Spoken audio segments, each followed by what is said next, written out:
So here's something nobody tells you about cruising from Port Canaveral. You could be sitting in your Uber 30 minutes from the cruise terminal, bags packed, excitement ready, boarding pass ready, and then traffic just stops, completely gridlocked. And the reason? There's a rocket launch happening at the Kennedy Space Center, and suddenly every road leading to the port is jammed with tourists trying to catch a glimpse of space history. I've heard stories from fellow cruisers about almost missing their ships because of this and other reasons. So if you're sailing from Port Canaveral, the cruise port near Orlando, there's one crucial thing you gotta check before you even book your flights. I'll show you exactly how to avoid that nightmare, plus a bunch of other insider tips to make your Port Canaveral experience smooth sailing. The cruise port near Orlando, Florida is officially named Port Canaveral, and it's located in Cape Canaveral. I'm always surprised by how many first-time cruisers think that ships leave from the immediate Orlando vicinity, but the cruise terminals are actually about 45 to 60 minutes east, depending on traffic. So if you're cruising from here, plan for that distance so you're not rushing and hustling around on embarkation day. Now, Port Canaveral and Port Miami, they go back and forth for the title of the world's busiest cruise port. There are often 6 to 8 ships in port in Canaveral at any time, which means thousands of passengers loading and unloading every single day. It's a massive operation, but I gotta say, they got it going on. It's well organized, it's pretty seamless. I've had very few issues personally, and I sail out of here often. Now, each cruise terminal at Port Canaveral has a different address, so double check your cruise documents or e-boarding pass before making your travel arrangements. Terminal 1 is used mainly by Royal Caribbean, Terminal 3 by Carnival, Terminal 8 by Disney, and others rotate between Carnival, Norwegian, MSC, depending on the schedule. Terminal assignments can change when new ships come in, so always confirm with your cruise line. But don't overthink this too much, because it's like an airport. When you get to the terminal, there will be these big digital signs that will have the name of your cruise line and your ship, and they will direct you where to go. And if you're taking rideshare or a private driver, which is what I recommend, more on that in a moment, they'll know how to get you there. Just tell them your ship. When it comes to parking, official parking sits right beside each cruise terminal, which makes things super simple. You just follow signs for your ship, park, and walk a short distance to check in. Parking runs around $17 per day. It's paid on site with a credit card, and no reservation is needed. There are ADA spaces closer to the entrances, and if anyone in your party needs extra time, you can always do what mini cruisers do. Pull up to the curb, drop off your luggage with a porter. That doesn't cost you anything, although tips are generally expected, and then you go park, so you don't have to deal with lugging your luggage around. Now, if you do want to save money, there are off-site parking lots here that are not too far away, and they do offer shuttle service.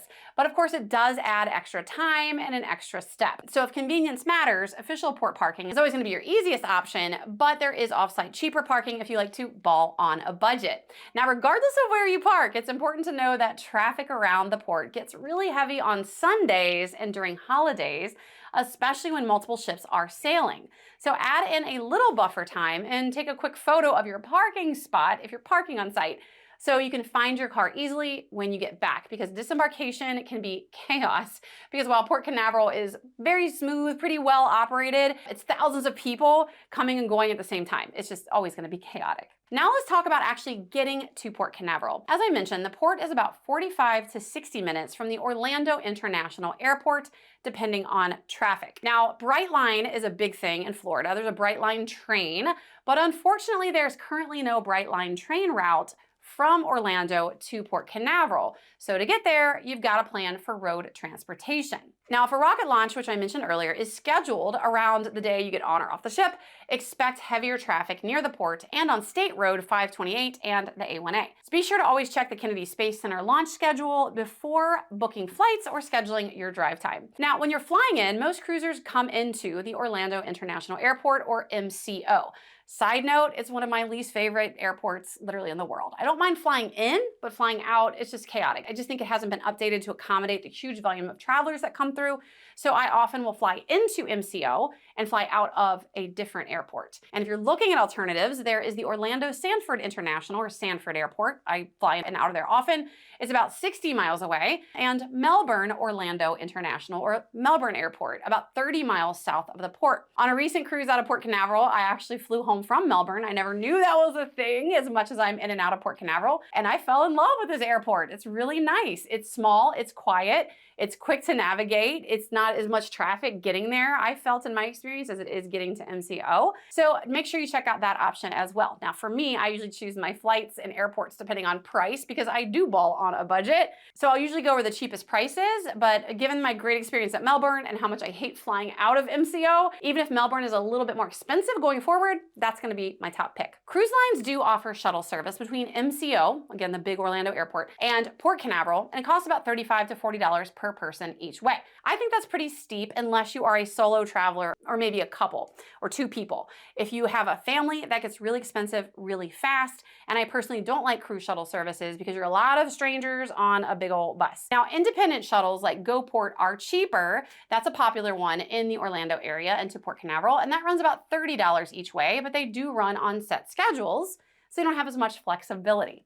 If you do want that flexibility, which that is me, I'll pay extra to be flexible and private. I don't like riding with a bunch of strangers. Historically, I've always done rideshare, and then recently I've started using a private driver, and I'll tell you more about that in a minute and why. Rideshare services like Uber and Lyft, they do operate reliably between MCO and Port Canaveral. Now it's gonna cost you, because remember, they're kind of far away. So if you do rideshare, you can expect to pay around $60 to $85 for a standard ride plus tip, depending on things like demand, time of day, surge pricing, things like that. And of course, if you're doing rideshare, make sure if you have a large group, you book Uber XL or Uber XXL, especially if you have a lot of luggage. And that's gonna cost you, of course, even more. Now let's talk about a private driver option, because this is something a lot of cruisers don't realize is an option, and I didn't for a really long time. I used to always just Uber. Now I'm all about the private driver route. It's my favorite way to travel between most cruise port destinations, and I recently found a great one in Orlando to get me from Orlando to and from Port Canaveral. My go-to Orlando drivers are Manny and Emily, our husband and wife team. They specialize in transport, specifically for cruisers, getting them to and from the port. Now, what I love about the private driver option, there's a lot, but they're surprisingly affordable. Now, it's gonna be more expensive probably than rideshare, but often the price is closer than you might think, and if Uber is running their surge pricing, private drivers can actually be cheaper, yes, cheaper than rideshare prices. And if you book them in advance, you can often get a good deal. They are currently offering a deal for my friends, so I'll drop my private driver link below. If you book them, they have a great round trip price, and they'll share that with you. I also love the fact that it feels just bougie. They're professional, they are great at communication, they're reliable, they come in a nice vehicle, they have your name on the thing, you feel very fancy pants, and they always have things like bottled water for you in the car, chargers, things like that. It is a much, much better way to get around. I absolutely love it. I'm a big fan of private drivers, even if it costs more, not a ton more. I do ball on a budget. I'm always gonna go the private driver route. Now, another option is rental cars. Renting a car can be super convenient if you want to sightsee, and there's a lot to do in Orlando, we'll talk about that, or if you want to run errands, although note that a private driver can also make a stop for you en route to or from the port if you forgot something, or you want to pick up a 12-pack of soda because you don't want to buy the expensive drink package. But when it comes to renting cars for cruises out of Port Canaveral, it gets a little tricky because you're going to usually need a one-way rental. You're going to need to get your car in the Orlando area, usually at one of the airports, and you're going to need to drop it off in Port Canaveral. And there are options there. I have done this a few times, but they are pretty limited. That means they do book up early. So if you like the control of having a car and you like the opportunity to get around and sightsee before or after your cruise, make sure you book early. This is very, very important. Now, some of the big name car rental companies are present in Port Canaveral. So again, it is possible to get that one-way rental, but their offices are usually pretty small.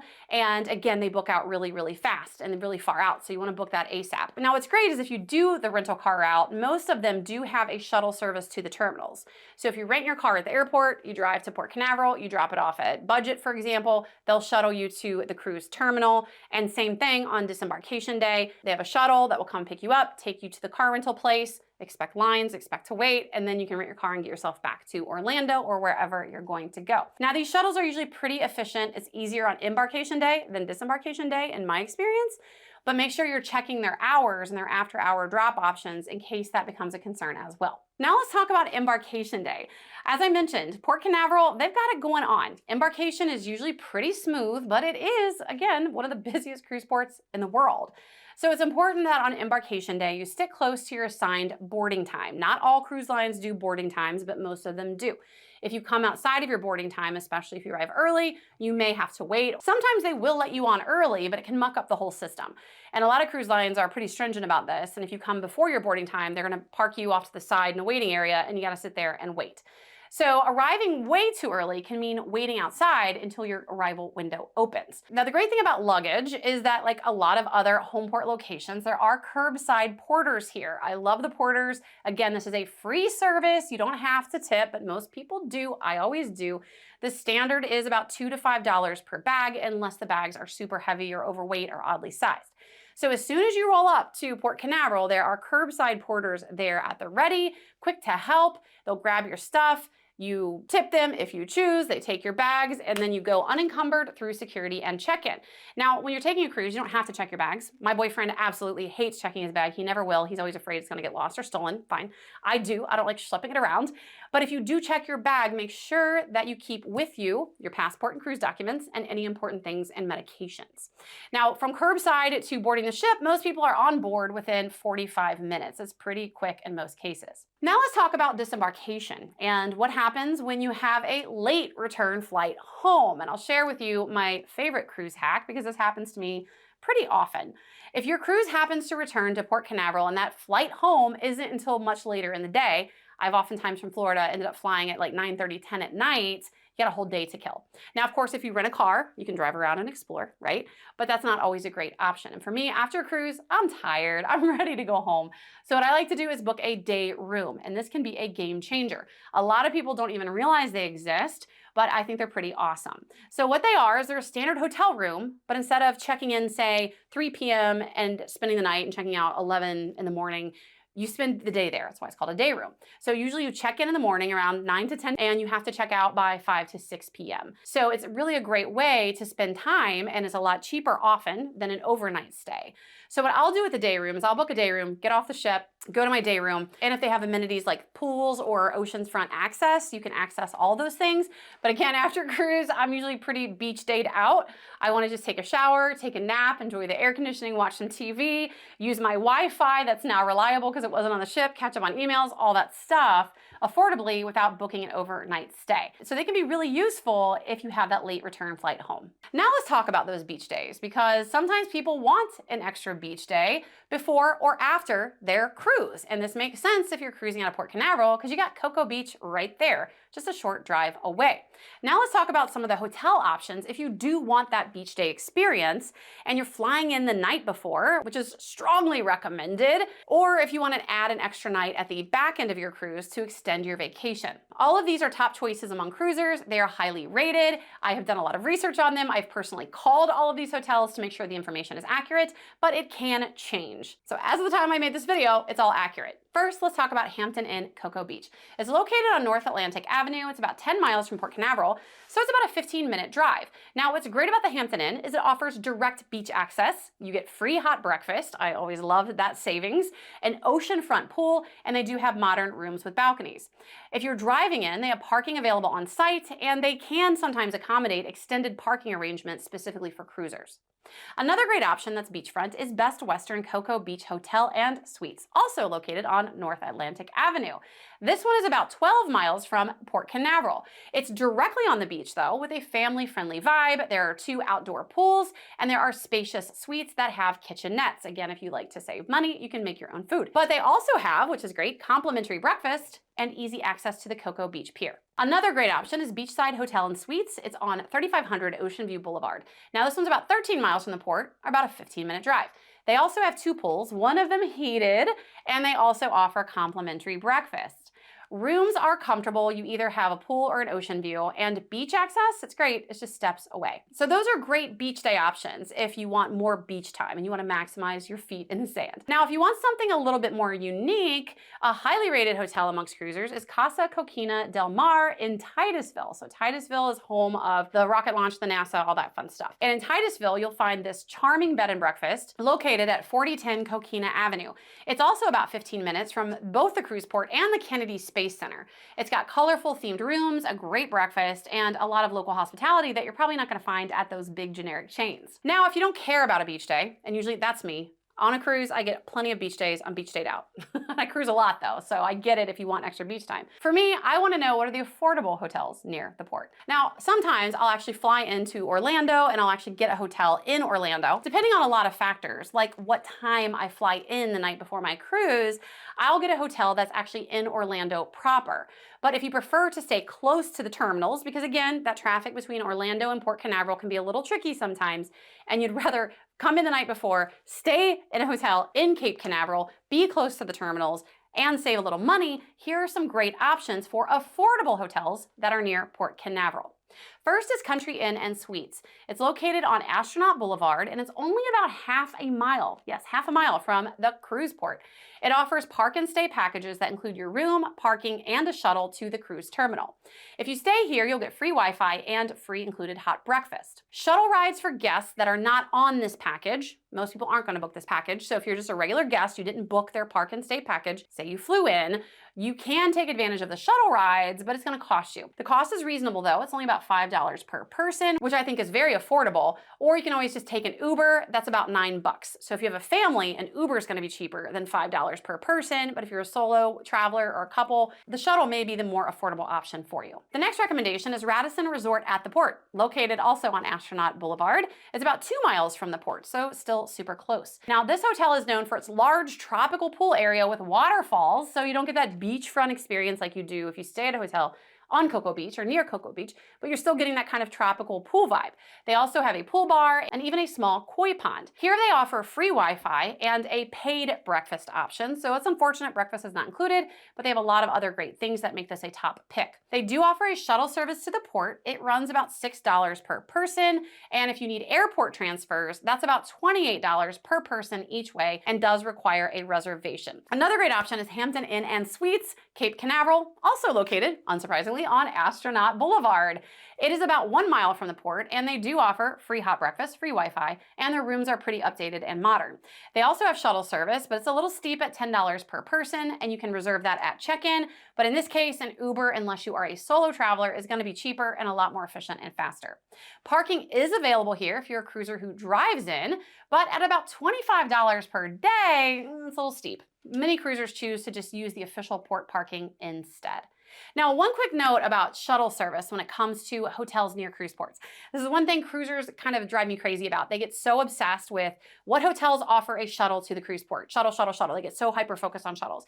And shuttles are great, but I will tell you the days of finding hotels that offer a free shuttle to the cruise port, those days are limited. There are some, very few, none that I've been able to find in Port Canaveral area specifically, but the ones that charge you, you're often getting price gouged. It's cheaper to just take a ride share. So don't get so hung up on shuttles. And if you do find a hotel that offers a shuttle, the rare free shuttle, look at the prices because you're probably paying for that amenity in the hotel cost. So get the shuttle thing out of your mind. Just use a ride share because 9 times out of 10, it's better than using the shuttle. Or in my case, hire a private driver. That's the best way to go. It's just not the cheapest. Now let's talk about the best things to do near Port Canaveral. Port Canaveral sits on Florida's Space Coast, so it's a pretty cool spot. There's plenty to do if you have time before or after your cruise. Now, of course, the big draw here is Kennedy Space Center. Here you can see real rockets, you can walk beneath the Saturn V, you can explore exhibits that bring NASA's history to life, and if your sailing lines up with a launch, it sucks for traffic, but it's really cool to get to see it in person.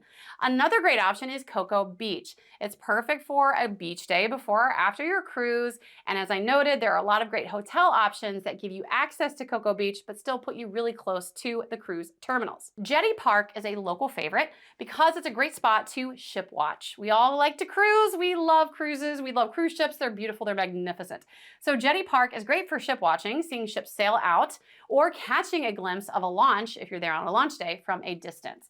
Jetty Park has a long pier, it has a calm beach, and it has picnic areas. Another option is Merritt Island National Wildlife Refuge. This is a peaceful nature experience with scenic drives, there's bird watching, a chance to spot dolphins or manatees in the water. It's a great nature spot. And if you want a low-key afternoon, historic Cocoa Village is pretty cool. They have great coffee shops, boutique stores, local restaurants that make for a nice kind of relaxing outing before or after your cruise. Now, if you're coming to Port Canaveral and you have time before or after your cruise, a lot of people would prefer to spend their time not in Cape Canaveral, but rather in Orlando, because Orlando is a tourist mecca. So if you're adding those extra days, Orlando is packed with options. Now, the big one here, obviously, is Walt Disney World. They have Magic Kingdom, Epcot, Hollywood Studios, Animal Kingdom. Pick a park, make a full day of it, or even just explore Disney Springs. That's what I do. I love Disney stuff, but I don't love Disney World. I think it's always hot, humid, expensive, crowded. So I just shop around Disney Springs for free, except for what I buy, of course. So you get the whole Disney vibes without having to pay for a park ticket, without having to wait in line for hours. Another great option is Universal, including Universal Studios Florida, Islands of Adventure, and the Wizarding World of Harry Potter. I've been to all these. They're great. I actually personally prefer them over Disney. I'm sorry, Disney fanatics. So for a single day, if you just have a day, these parks are huge. I advise focusing on the park that best fits your interests. And Universal also has, similar to Disney Springs, this kind of Universal Riverwalk area with restaurant shops and stuff like that. And that's also a really fun place to just explore and enjoy the vibes. SeaWorld Orlando combines marine life exhibits with roller coasters and seasonal festivals. Now, this one's a little controversial. Not everyone loves SeaWorld. But if you do want to visit, it actually is a pretty nice amusement park, not just the SeaWorld aspect with the marine life. And of course, if you just want to explore Orlando, the big location is International Drive. This is where you're gonna find all those kitschy tourist things like the Wheel, Madame Tussauds Wax Museum, Sea Life Aquarium, tons of corny gift shops selling things like sharks and formaldehyde, shark teeth, stuff like that, Ron John shops, all that kind of stuff. Now, if you'd rather keep it cool indoors, there are things to do because I'm a sweaty bee. I hate being out in Orlando heat and humidity in the dead of summer, so this is more my speed. But there are lots of great air-conditioned spots like the Orlando Science Center or the Charles Hosmer Morse Museum, both located in Winter Park. Now, if you don't mind the humidity, something that is quintessential Florida, I've been a few times, both as a child and several times as an adult, is Gatorland. It's always really fun. You can do airboat tours, you can see gators in the wild, you can see handlers handling alligators, you get pictures with gators. It's Gator, Gator, Gator, hence the name Gatorland. And if shopping is your thing, you have, again, those tourist shops along International Drive, but there's also Orlando International Premium Outlets and the mall at Millennia. Those are both great choices. Now, they can get crowded, so it's best to visit them early in the morning before the crowds hit, but Millennia has more upscale stores and restaurants if that's the kind of thing that you're looking for. Now let's talk about after your cruise, right? So you've flown or driven into your cruise, you've figured out your hotel, your parking, you've had a wonderful cruise, you've come back, now it's time to head home. It is important to know that traffic leaving Port Canaveral can be really heavy between 8:30 and 10:30 in the morning because you have multiple ships unloading at once. Now, I have priority disembarkation perks with certain cruise lines. I normally don't use them because I'm like, if I don't have an early flight, I'm gonna spend as much time as I can on the ship. I don't really care to rush off. I wanna sleep in a little bit. But this is one where it does get so chaotic with, again, the disembarkation and all these people that if I have priority disembarkation for a cruise out of Canaveral, I'm gonna make use of it. I'm gonna be one of the first people off the ship and out of there before the crowds and the traffic hits. Now, if you did park, make sure you keep your parking ticket handy. Remember, take your picture before you go in so you don't forget where your car is, and allow plenty of time if you're flying out of MCO. The standard practice of a cruise is never book a return flight home before noon. And this is definitely the case out of Port Canaveral. Now, I have made earlier flights out of MCO despite the hellish landscape of MCO. I told you I'm not a fan, but that's with priority disembarkation. That's with everything going right and going smoothly. So when it comes to booking a flight home for those of you that fly, I definitely recommend looking at noon or a little bit later after that. Now, if you're willing to invest in the private driver, like my friends Manny and Emily, this is where the advantage of planning and your willingness to pay a little bit more will pay off. You don't have to wait. You don't have surge pricing. I've also had an issue at Canaveral disembarking at peak times where Uber keeps canceling on you and it's just chaos trying to find your driver and it's just a madhouse. So when I have my private drivers, they share their location. They're coming just for me. I know where they're at. I know what their car looks like. It's nice, easy peasy, lemon squeezy. So Port Canaveral, it is a great cruise port. If you're cruising out of Canaveral, consider yourself lucky. It's a destination in of itself. It has space history, beaches, easy logistics. The traffic can be a little nasty, but you also have all of those Orlando attractions. It's a super convenient and interesting port, and that's probably why it's so wildly popular. Now, it does take a little bit of planning to ensure smooth sailing because you want to avoid those traffic headaches. You want to make sure you know if a launch is going to happen on your embarkation or disembarkation day. You want to find the right transportation and or hotel for you and maybe even squeeze in a mini vacation before or after your cruise. But regardless of what you do here, just a little bit of planning will make for a wonderful cruise in and out of Port Canaveral.